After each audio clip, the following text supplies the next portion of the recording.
శివరాజ్ కుమార్ గారు. సో ఈయన కన్నడలో అయితే పెద్ద స్టార్ అని చెప్పాలన్నమాట. ఈయన మూవీస్ కోసం అయితే ఫ్యాన్స్ అయితే చాలా అంటే చాలా ఈగర్గా వెయిట్ చేస్తూ ఉంటారు.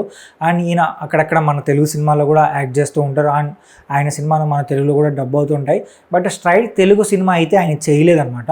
ఫ్యూచర్లో మంచి కథతో వెళ్తే మాత్రం ఖచ్చితంగా మంచి సినిమా అయితే చేయడానికైతే ఆయన కూడా సిద్ధంగా ఉన్నారు. ప్రజెంట్ కూడా ఒక సినిమా చేశారు. ఆ సినిమా పేరు 45. సో ఈ సినిమాలో శివరాజ్ కుమార్ గారితో పాటు ఉపేంద్ర గారు కూడా ఉన్నారనే విషయం మనకు తెలిసిందే కదా. ఆ మూవీ ప్రమోషన్స్ భాగంలో మన హైదరాబాద్కి అయితే వచ్చారనమాట. సో ఇక్కడ ఒక ప్రెస్ మీట్ పెట్టినప్పుడు ఆయన్ని కొన్ని క్వశ్చన్లు అయితే అడిగారు. ఇప్పుడు ఆయన పెద్ద సినిమాలో కూడా యాక్ట్ చేస్తున్నారనమాట. సో అలాగే ఆ పెద్ద సినిమా స్టోరీ ఎలా ఉండింది అండ్ ఆ సినిమాలో రామ్ చరణ్ గారి గురించి చెప్పండి, ఆయన క్యారెక్టర్ ఎలా ఉండబోతుందని అడిగినప్పుడు ఆయన అయితే చాలా మంచి విషయాలు అయితే చెప్పారనమాట. సో ఈ సినిమా అయితే మాత్రం చాలా అంటే చాలా బాగుందంట. అండ్ కథ అయితే మాత్రం నెక్స్ట్ లెవెల్ ఉంది. రామ్ చరణ్ గారి క్యారెక్టర్ అయితే మాత్రం నెక్స్ట్ లెవెల్ ఉండబోతుంది. సో మీకు ఖచ్చితంగా నచ్చుతున్నట్టుగా ఆయన కూడా మాట్లాడారనమాట. అలాగే కొంతమంది అక్కడ ఉన్న విలేకరులు అయితే మాత్రం జైలర్ 2 గురించి కూడా అడిగారనమాట. అంటే మీరు జైలర్ 2లో కూడా యాక్ట్ చేస్తున్నారని అడిగినప్పుడు అవును నేను జైలర్ 2లో కూడా యాక్ట్ చేస్తున్నాను, నా క్యారెక్టర్ అయితే చాలా అంటే చాలా బాగుందని చెప్పారు. అండ్ విలేకరులు ఏమడిగారంటే జైలర్ 2లో బాలకృష్ణ గారు కూడా ఉన్నారు కదా అనే క్వశ్చన్ అడిగినప్పుడు ఆయన ఏం చెప్పారంటే బాలకృష్ణ గారి గురించి నాకైతే తెలియదు కానీ నా క్యారెక్టర్ అయితే మాత్రం జైలర్ 2లో ఉంది.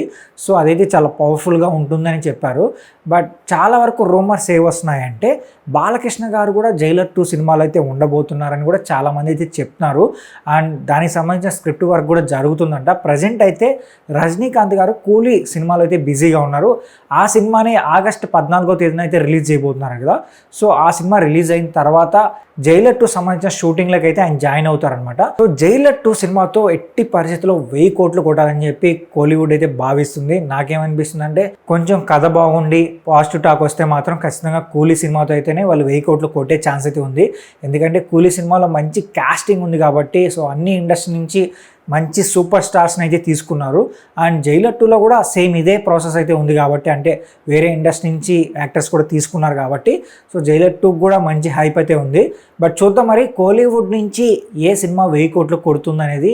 అలాగే జైలర్ 2లో బాలకృష్ణ గారు ఉన్నారా లేదనే దాని గురించి కూడా మీరేమనుకుంటున్నారు కూడా ఒక్కసారి కామెంట్ చేసి చెప్పండి. అలాగే వీడియో నచ్చితే మా ఛానల్ సబ్స్క్రైబ్ చేసుకొని ఇలాంటి మోర్ ఇంట్రెస్టింగ్ వీడియోస్తో నేను మీ ముందుకు వచ్చాను.